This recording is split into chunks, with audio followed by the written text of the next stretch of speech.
আগামী 7 তারিখে আইএলওর যে কিছু সাজেশন আছে তারা সেইটা মিনিস্ট্রি অফ লেবার অ্যান্ড এমপ্লয়মেন্টের যে টেকনিক্যাল কমিটি সেইখানে উপস্থাপন করবেন এবং 12ই মে আমরা সেটা সম্পন্ন করার জন্য একটা সভা ডাকবো এবং 12ই মে যে সভা হবে সেখানে এই সাজেশন এবং আমরা যে সংশোধনের ব্যাপারে আইএলওর যে বক্তব্য সেগুলির ব্যাপারে একটা ক্লোজার আনবো।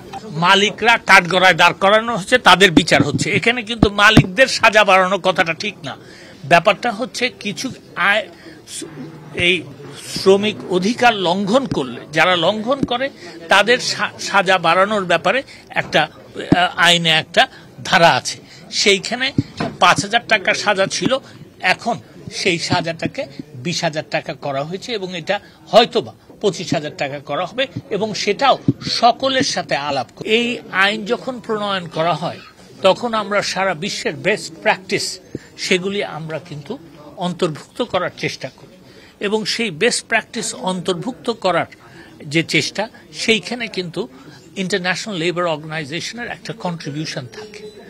আপনারা এও জানেন যে এর পাশাপাশি ইন্টারন্যাশনাল লেবার অর্গানাইজেশনের যে গভর্নিং বডি, সেখানে বাংলাদেশের শ্রমিক অধিকার নিয়ে কিছু দেশ নালিশ করেছিল 2019 সালে এবং সেই নালিশের পরে আমরা বহুবার আইএলওর গভর্নিং বডির মিটিংয়ে বলেছি যে শ্রমিকদের অধিকার আমাদের দেশে শুধু রক্ষাই হয় নাই, শ্রমিকদের অধিকার আরো সুদৃঢ় হয়েছে।